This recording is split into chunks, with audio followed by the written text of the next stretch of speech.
Bonjour et bienvenue pour cette quatrième partie, dernière de la série sur les âges clandestins, avec le docteur Bruno Dubos, psychiatre à Rennes. Tu m'avais dit dans une autre interview alors tu parles de ce côté accueillant, aller vers, etc.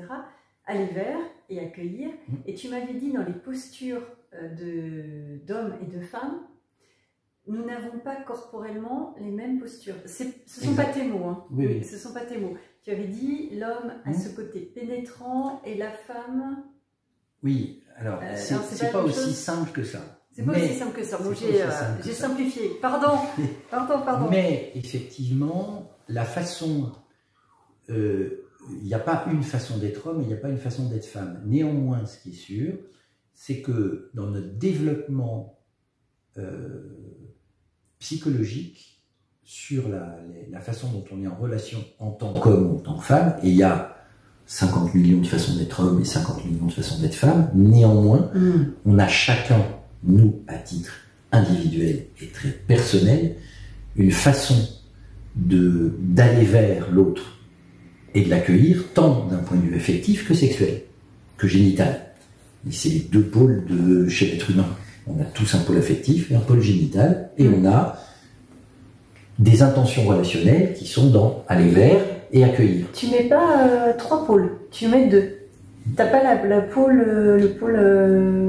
intellectuel, par exemple. Ah, le pôle intellectuel, il est alimenté par les deux autres. Hein? Ok, je veux si ça savoir. Si ça ne se synchronise pas au niveau affectif et génital, c'est très difficile de se synchroniser qu'au niveau intellectuel. Et inversement? Et inversement.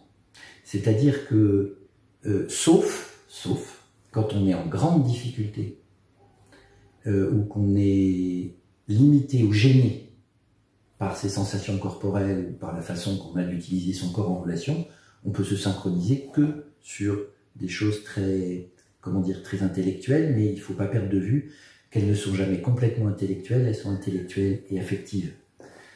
Car si on est très très bien avec quelqu'un dans une relation intellectuelle, ça mobilise de l'affectif. Toujours. Étonnant. Ça mobilise forcément de l'affectif.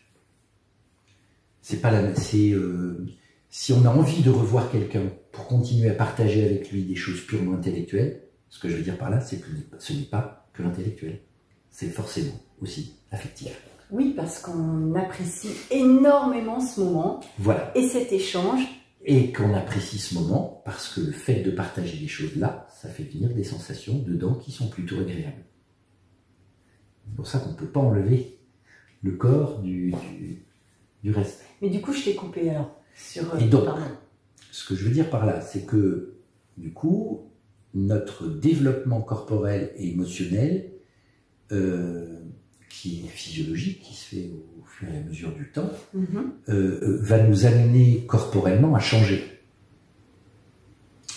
Et que petit à petit, on va être amené à utiliser plein de constantes corporelles auxquelles on ne pense pas, mais qui sont extrêmement importantes pour la relation, parce qu'elles nous permettent de nous synchroniser, elles nous permettent de nous montrer à l'autre, elle nous permet d'avoir une appréciation de nous, elle permet, etc. Tout un tas de choses. Et ces composantes aussi simples que notre volume à l'intérieur de notre corps, notre rythme, la façon dont on utilise nos tonus musculaires, le tonus dans la relation, c'est pas la même chose si là maintenant tout de suite je parle comme ça et si j'étais tout le temps comme ça. Du moment où je baisse mon tonus et où je perds mes axes, ça change la nature de la relation. Ça change, c'est vrai. Et donc, bien évidemment, la perception qu'on en a nous de nous, mais aussi la perception qu'en a l'autre. Parce que, encore une fois, on a l'habitude de créer de la relation avec du mimétisme depuis tout petit et qu'on repère très vite.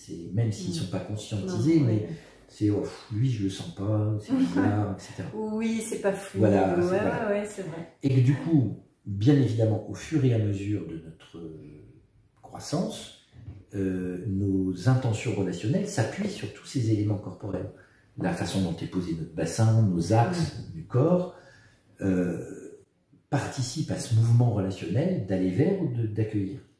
Et que, bien évidemment, encore une fois, comme c'est développemental, à chaque fois, un état corporel peut, dans un contexte, donner des sensations, des émotions et installer un âge clandestin.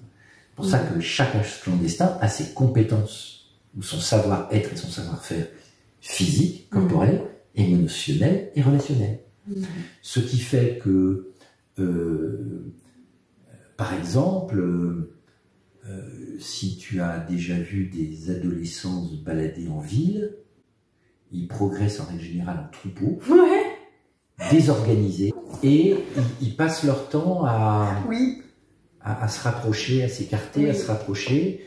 Et quand on les regarde, il y en a certains qui sont totalement dans leurs axes, d'autres qui sont complètement en vrac, alors qu'ils ne sont pas en vrac en fait, ils sont désaxés. Et à chaque fois qu'ils font toutes ces choses-là, ils emmagasinent de l'expérience relationnelle.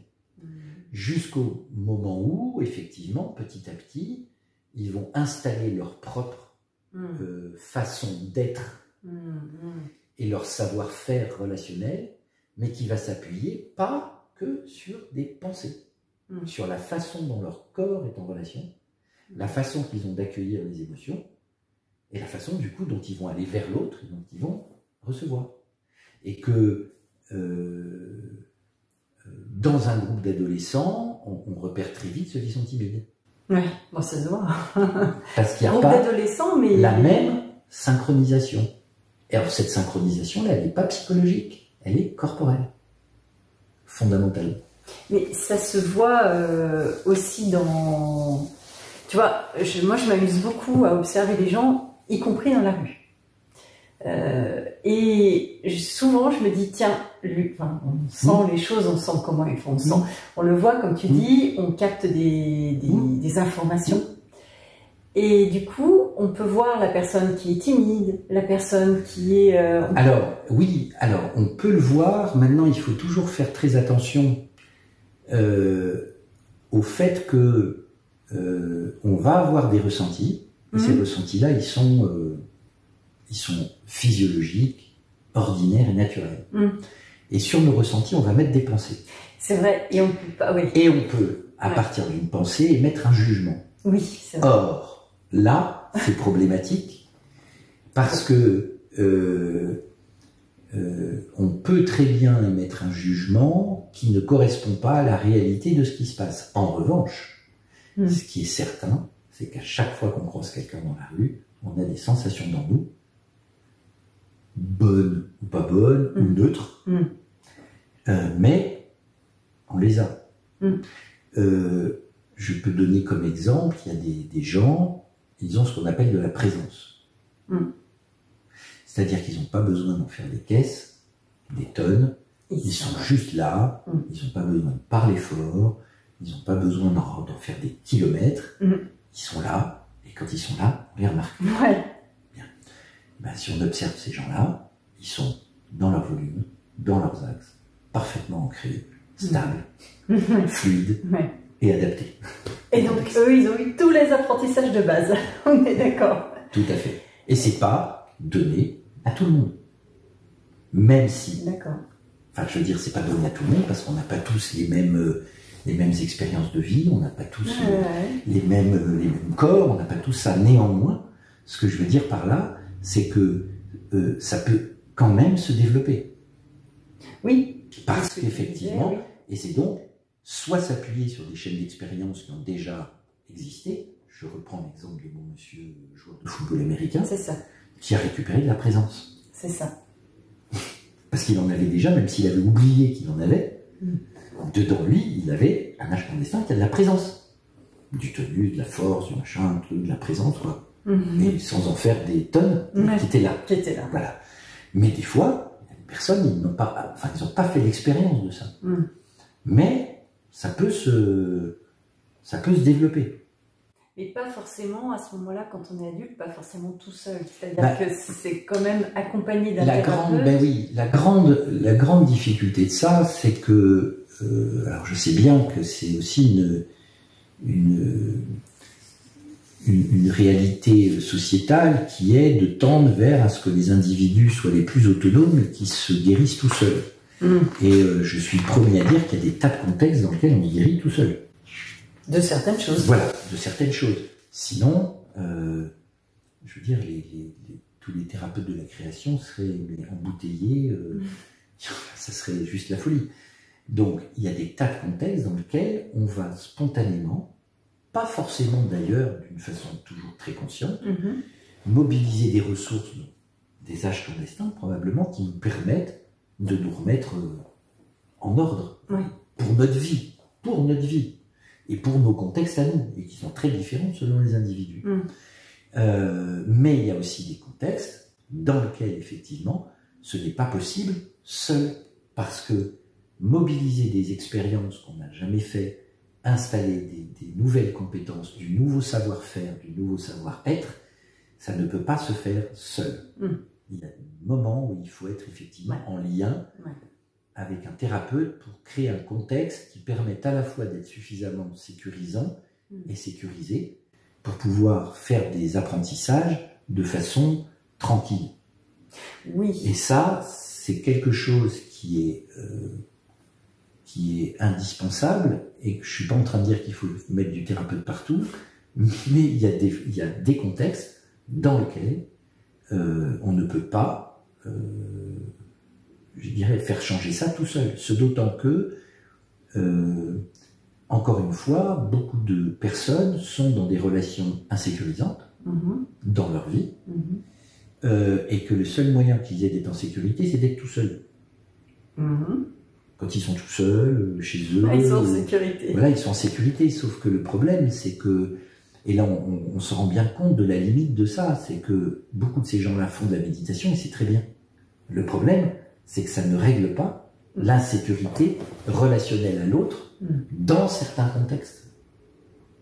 Et que du coup, effectivement, pourquoi je dis ça, c'est que ça n'enlève en rien la pertinence du travail que l'on peut faire avec soi, d'auto-hypnose, de méditation en pleine conscience. Ça n'enlève en rien la pertinence. Ce que je veux dire par là simplement, c'est qu'il y a des contextes dans lesquels on ne peut pas, avec ces outils-là, créer de changements suffisants pour développer de nouveaux savoir-faire et de nouveaux savoir-être.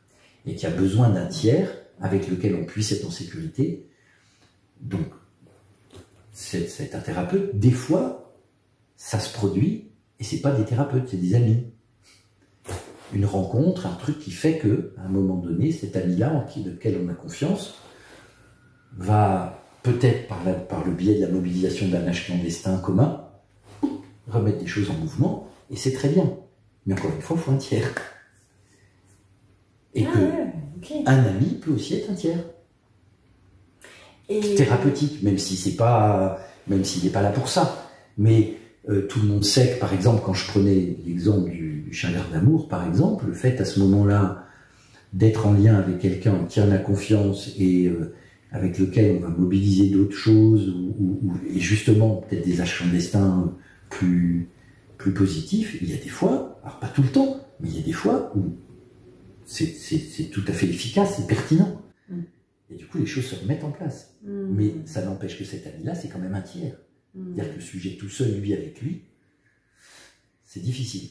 Tu fais un petit peu, en tout cas, référence à quelque chose que je ne maîtrise pas forcément très bien, mais on parle de résilience, et on parle de Boris Cyrulnik qui a popularisé ce terme-là, ce concept-là. Donc résilience selon Boris Cyrulnik. Alors je sais que d'autres ont d'autres définitions. Boris Cyrulnik va le définir comme la capacité finalement de reprendre un chemin de vie après un choc ou un traumatisme.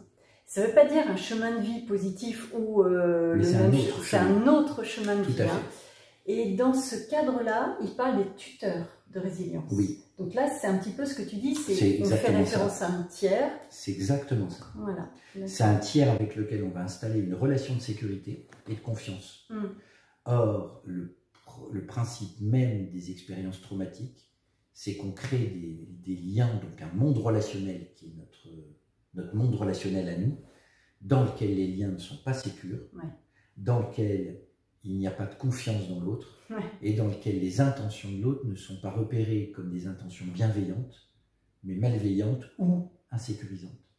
Et ça, c'est les principaux fondamentaux d'un monde traumatique.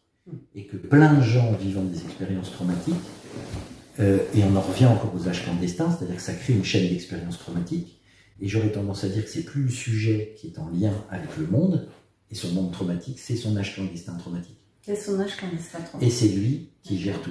Donc, dans un monde fait d'insécurité, de défaut de confiance, Ouais. de danger, de peur, etc., de violence potentielle, etc. Selon la nature et la répétition et la précocité des expériences traumatiques. Et qu'effectivement, la résilience, c'est la possibilité de construire un autre monde relationnel. C'est-à-dire un monde relationnel dans lequel il y a de la sécurité, dans lequel il peut y avoir de la bienveillance, dans lequel on peut lire les intentions de l'autre sans se tromper, donc en ayant confiance.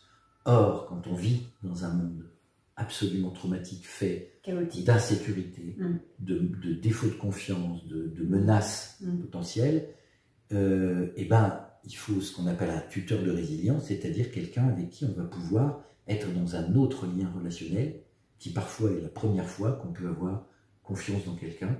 Et c'est pas qu'une question de confiance psychologique, c'est du ressenti. C'est-à-dire quand je suis en lien avec cette personne-là, dans moi ça se calme. Même si c'est épouvantable, dans moi ça se calme à ce moment-là, avec cette personne-là. Et c'est ce que Boris Cyrulnik appelle des tuteurs de résilience. Et qu'en tant que thérapeute, effectivement, notre boulot, c'est d'être des tuteurs de résilience. Et oui, mais c'est tout l'enjeu, la difficulté de ça, et que effectivement, en tant que tuteur de résilience, on se met en lien avec les individus, mais avec leur âge clandestin traumatique. Alors ça, c'est une question que je voulais aborder aussi. Les âges, parce que j'ai découvert ça dans le livre aussi. Oui. J'ai pas eu le temps de beaucoup étudier la question, mais c'est absolument fascinant pour moi. Les âges clandestins traumatiques. Ben, en fait, c'est, encore une fois, comme nos âges clandestins se construisent avec des chaînes d'expérience, corporelles, émotionnelles, et relationnel et de pensée, lorsque l'on vit une expérience traumatique, alors qu'on soit bien clair sur une expérience traumatique, c'est pas une expérience désagréable. Une expérience traumatique, c'est une expérience dans laquelle on expérimente sensoriellement la sensation qu'on pourrait mourir. Sensoriellement. Et ces expériences sensorielles viennent alimenter des pensées de « je suis en danger et je peux mourir ». Et les contextes et les expériences sensorielles et relationnelles qui peuvent amener à cette sensation de « je peux mourir », elles sont multiples. Cependant, quand ça se produit, ça s'installe un âge clandestin qui est porteur d'une expérience traumatique. Tu disais tout à l'heure que l'âge clandestin, c'est en fonction aussi de l'importance de la charge sensorielle et émotionnelle. Et donc, bien évidemment, une expérience traumatique, elle a une charge sensorielle et émotionnelle extrêmement puissante. Et donc, ça crée immédiatement un âge clandestin traumatique. Qu'est-ce qui se produit?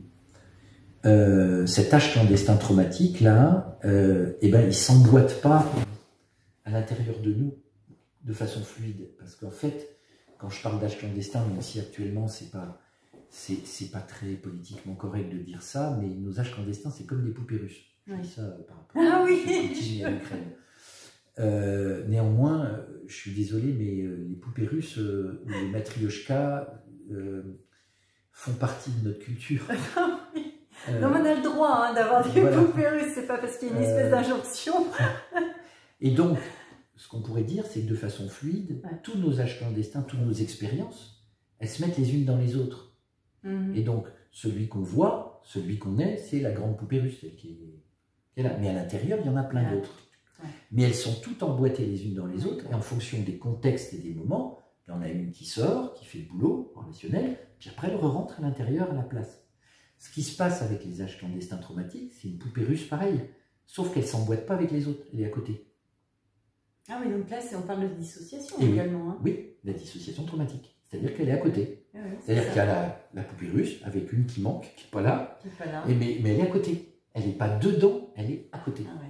Et donc elle est à côté, et justement, du coup, elle ne peut pas se remettre dans les autres, puisque elle est à côté. Ah ouais. Pour se remettre dans les autres, il faut qu'elle soit avec. Ah ouais. Or, comme c'est elle qui fait le travail relationnel, elle est dans un monde d'insécurité et de trucs épouvantables. Ouais. Donc, elle ne peut absolument pas se remettre dans les autres de façon fluide. Et donc, pour qu'elle puisse se remettre dans les autres poupées russes, il faut effectivement que cette poupée russe-là puisse faire une autre expérience de quelque chose de sécurisant, de tranquille, pour qu'elle puisse commencer à faire autrement. Et pour qu'elle puisse se remettre dans les autres poupées russes. Et j'avais écouté Muriel Salmona, Oui. je crois que c'est elle, qui parle de la mémoire traumatique. Oui. Donc, si je dis pas de bêtises, il y a l'amygdale qui est isolée du reste du cerveau, donc qui ne communique plus à la fois avec le cortex, le néocortex, enfin, le frontal, et à la fois avec l'hippocampe. Oui, mais il n'y a pas que ça. Ouais. C'est-à-dire qu'il y a ces phénomènes-là, ils sont cérébraux, mais il y a aussi des phénomènes corporels qui sont associés à des notions un peu complexes qui s'appellent l'interoception, c'est-à-dire les choses qu'on va voir avec notre système polyvagal, notre système neurovégétatif. Ah, peut-être que tu peux préciser. Alors, parce que tout le monde n'est pas au fait de tout ça. Le système neurovégétatif, c'est notre système sympathique et parasympathique. En fait, on pense il sert à accélérer le cœur, à diminuer le cœur, à faire transpirer, à pas faire transpirer, pour les sécrétions hormonales, tout ça. Ça, c'est vrai. Mais on sait aujourd'hui qu'il participe à bien d'autres choses que ça, et il participe à notre capacité de nous synchroniser corporellement avec les autres. D'accord. Et qu'en fait, c'est ce qu'on appelle l'interoception, c'est-à-dire quelque chose dont on ne se rend pas compte là, mais qui est porté par notre système neurovégétatif et qui nous permet de nous mettre en synchronisation corporelle avec les autres. Mais par...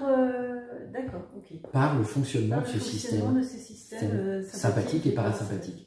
Et ce qui se produit en fait dans les traumas, c'est effectivement, il y a ces éléments cérébraux là dont tu parles, mais il y a aussi, mais la mémoire traumatique, elle n'est pas que là, elle est aussi dans le corps.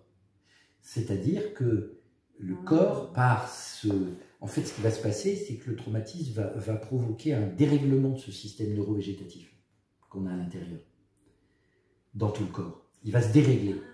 Et donc, en fait, il ne peut plus se régler et se réajuster. Et donc, comme il ne peut plus se régler et se réajuster, avec en plus des systèmes de mémoire traumatique qui se mettent de côté, hein, c'est-à-dire qu'effectivement, quand ça se déconnecte, et quand je dis qu'une poupée russe est à côté des autres, c'est une traduction métaphorique ou imagée de cette réalité-là. C'est-à-dire qu'elle ne peut pas se remettre dans les autres parce que son système corporel et émotionnel est tellement en désordre qu'elle ne peut pas se remettre dans les autres poupées russes, et en même temps, l'individu la repère pas ou la repère peu, parce qu'effectivement, il y a cette dissociation-là qui est aussi liée effectivement à ces éléments cérébraux. Et donc, en termes d'image, on peut dire effectivement que, à la fois au niveau cérébral et corporel, il y a tout un phénomène qui amène cette poupée russe détentrice de cette expérience traumatique à se mettre à côté. Et elle se promène tout le temps à côté. Donc, des fois, les gens savent, ils se rappellent des événements traumatiques. Mais néanmoins, la façon dont ils réagissent, dont ils sentent, dont ils ressentent les choses, ça ne fait pas appel à quelque chose de volontaire. C'est-à-dire que c'est les effets de la façon dont leur âge clandestin traumatique est en lien avec le monde qui les entoure et les autres et eux-mêmes. Et si on y associe la mémoire traumatique, qui est, enfin ça va être mon résumé, hein, c'est pas forcément vrai, mais comme une mémoire encapsulée avec tous les événements vécus sensoriellement à ce moment-là. Ils sont tous dans la poupée russe. Ouais, voilà, c'est ça. Ils sont tous dans la poupée russe traumatique, avec les expériences sensorielles du trauma, les expériences émotionnelles, l'interoception toute en vrac, et les pensées qui vont avec. Les pensées, le goût, les odeurs, tout. Hein. Et tout est porté par cet âge clandestin traumatique. Ouais. Et donc, en fait, effectivement, la résilience, en fait, ce que font beaucoup de gens, c'est qu'ils font ce que j'appelle des fausses résiliences, c'est-à-dire qu'ils serrent les dents, ils font avec. Ouais. Et ils avancent avec. C'est-à-dire que pour reprendre cette image, ils avancent avec leur poupée russe, puis il y en a une autre à côté qui suit là, ou qui est parfois devant. Et puis ils font leur vie comme ça. Et que ça peut fonctionner tout à fait bien, tant qu'il n'y a pas de contexte particulier qui va remobiliser cette poupée russe-là, quoi. Et auquel cas, ben, une fois qu'elle est remobilisée, c'est elle qui prend toute la place. Et donc, effectivement, la résilience, et je suis assez d'accord avec le docteur Cyrulnik, c'est que la résilience, c'est la possibilité pour cette poupée russe-là, si on reprend l'image des poupées russes, de créer un autre monde relationnel dans lequel elle va pouvoir expérimenter la confiance, la sécurité, le lien à l'autre, s'appuyer sur l'autre en confiance, c'est-à-dire quelque chose qui n'existe pas pour cet âge clandestin-là. Et une fois qu'il commence à expérimenter ça, il peut récupérer suffisamment de souplesse pour se remettre dans les autres poupées russes et effectivement, du coup, continuer un chemin de vie. Et c'est tout le défi du trauma. Ah, c'est impressionnant. C'est tout le défi de cette histoire-là. C'est passionnant. Donc tu travailles aussi bien avec les âges clandestins. Oui, tout à fait. Tout à fait. Et on est effectivement tout le temps dans cette notion de créer des expériences de sécurité. Alors ça ne suffit pas, mais c'est le fondamental. Un être humain ne peut se développer de façon convenable et donc construire des âges clandestins fluides que dans des contextes où il se sent en sécurité. C'est la base du développement d'un être humain. C'est vrai, en plus. Qui peut nier ça? Et tu avais parlé aussi, alors ça c'est quelque chose qui m'a interpellée, parce que tu as parlé de la proprioception. Alors la proprioception, c'est la capacité d'une personne à sentir être dans son espace, tout à fait. Voilà, à ressentir son espace et à être... Son volume, ses ancrages, ses appuis, tout ça, même s'il ne s'en rend pas compte d'une façon consciente. Oui. Et tu disais qu'une personne qui est en difficulté émotionnelle et relationnelle peut avoir des difficultés justement à être dans son espace. Bien évidemment, puisque les trois sont liés, c'est-à-dire que nos intentions relationnelles sont alimentées par la façon dont notre corps est en relation, c'est-à-dire nos volumes, nos axes, nos ancrages, notre position de notre bassin, toutes ces choses-là qui sont très fondamentales. La façon dont, du coup, on accueille les émotions, c'est-à-dire que les émotions, toutes les émotions nous mettent en déséquilibre, tous autant qu'on est. La différence se fait dans le fait que certaines, on peut les accueillir et les faire diffuser, c'est-à-dire qu'au bout d'un moment, elles diminuent, c'est-à-dire qu'elles se mettent un peu partout et elles diminuent, et auquel cas, on les accueille. C'est ça. Et quand on les accueille pas, elles se concentrent, et quand elles concentrent, elles montent. Moi, j'aime beaucoup ce que tu dis, parce que j'ai fait une vidéo sur l'accueil des émotions. Donc, Et donc, encore une fois, pour accueillir des émotions, si on a un corps tout raide et pas ancré, et totalement désaxé, ça va être beaucoup plus compliqué. Même si on y pense très fort, que si on a un corps qui est parfaitement en ordre. Pour accueillir ces émotions-là. C'est-à-dire qu'on est dans un volume qui nous convient, dans des axes qui nous conviennent, qu'on se sent à peu près stable, en équilibre, posé, enfin.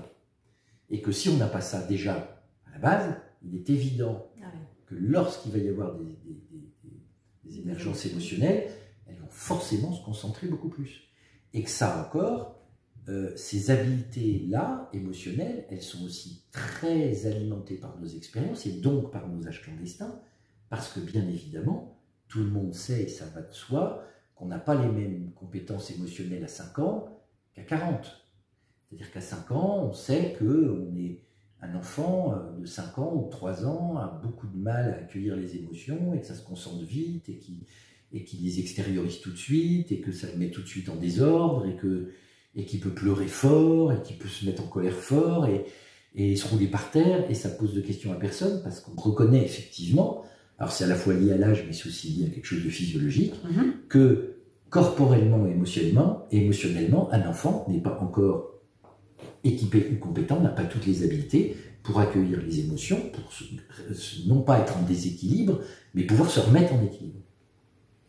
Et que, à partir du moment où, à 40 ans, on est encore dans cette même difficulté-là, je vois. Voilà. Je ne suis pas en train de dire que les gens sont immatures, ça n'a rien à voir. Ce n'est pas de l'immaturité. C'est qu'à ce moment-là, on peut se retrouver avec des compétences émotionnelles d'enfants ou d'adolescents. Ce qui n'est pas de l'immaturité. Je n'ai jamais considéré que les gens étaient des tomates.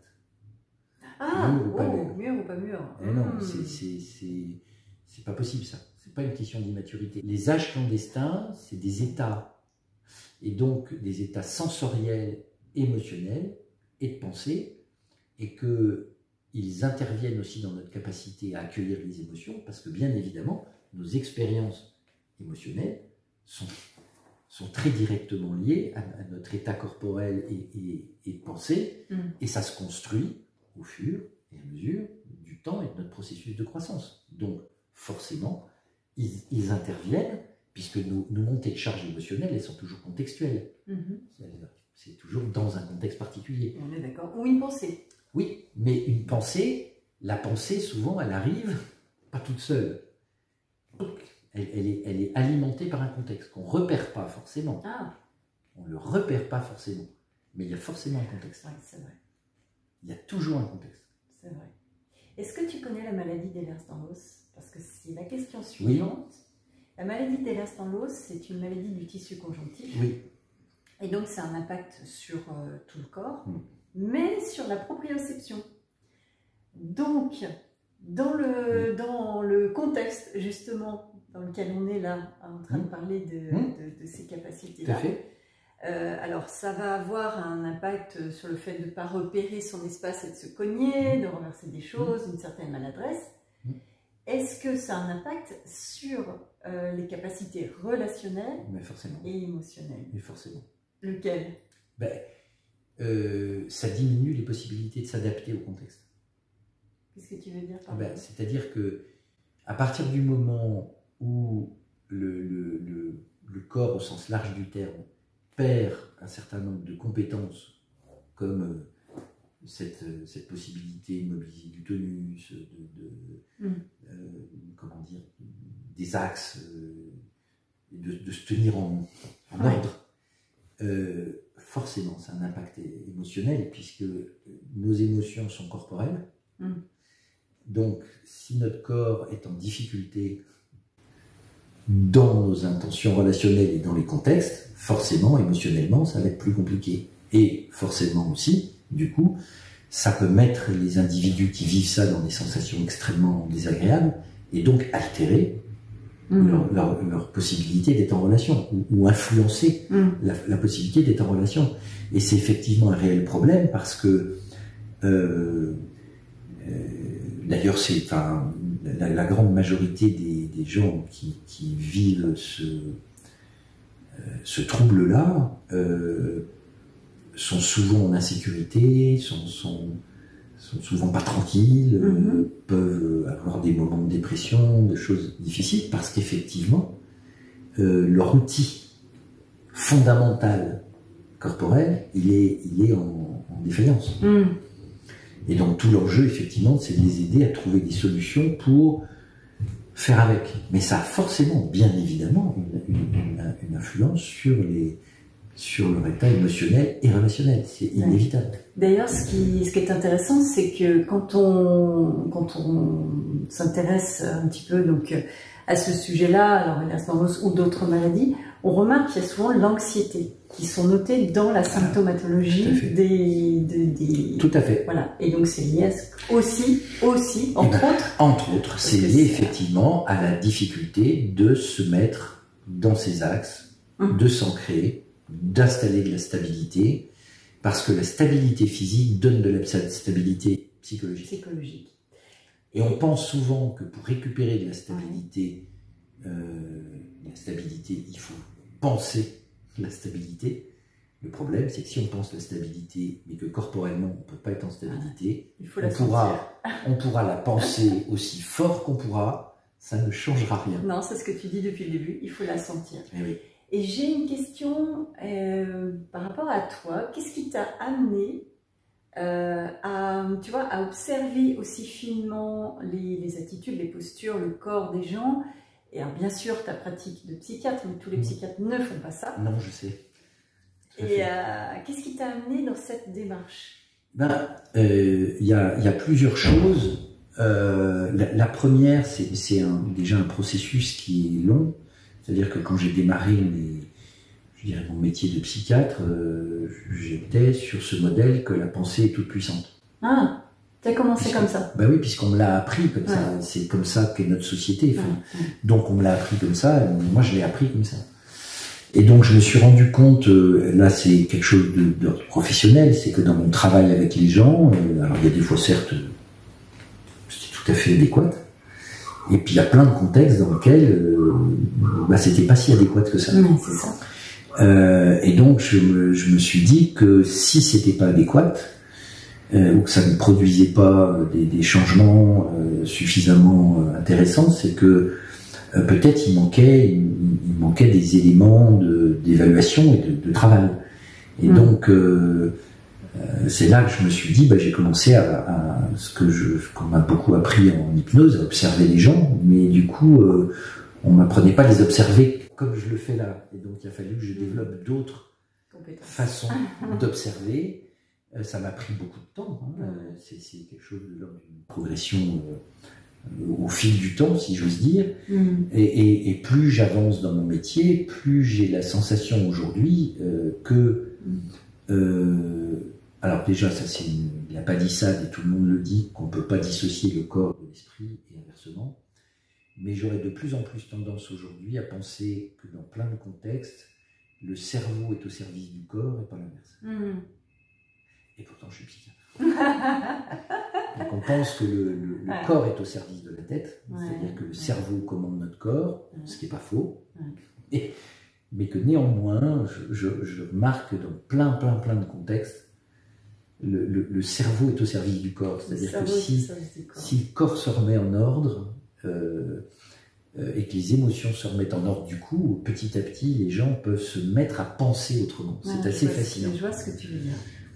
Et donc effectivement, la deuxième chose, c'est que cette notion d'âge clandestin-là, elle est venue aussi au fil du temps, parce qu'à force d'observer, comme je le faisais, je me suis mis à observer sans jugement, c'est-à-dire juste factuellement, des postures, des attitudes, des éléments de voix, de langage, où je me disais, mais là, j'ai l'impression que je ne suis pas en relation avec un grand.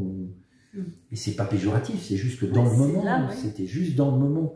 Et donc je me suis dit que si je le voyais, c'était pas complètement par hasard. Donc j'ai commencé à observer plus. Et je me suis rendu compte qu'effectivement, dans des tas de contextes où mes patients et mes patientes se mettaient à mobiliser des ressources, à aller mieux, je voyais parfois aussi d'autres âges que le leur. Donc je me suis dit, il y a quand même un truc là qui mérite d'être exploré. Donc ça m'a pris plein de temps, et je pense que c'est encore très, comment dire, c'est encore ouvert à plein de perspectives nouvelles que je connais pas encore forcément. Eh bien, on suivra ça en tout cas avec intérêt. C'était la dernière question, bien qu'il y en ait plein d'autres. Mais c'est très intéressant, et ça ouvre beaucoup de perspectives. En tout cas, je te remercie beaucoup de ton attention. Et puis, merci. Et puis, eh bien, merci à vous. N'oubliez pas, les petits pouces vers le haut, ça fait toujours plaisir. À bientôt.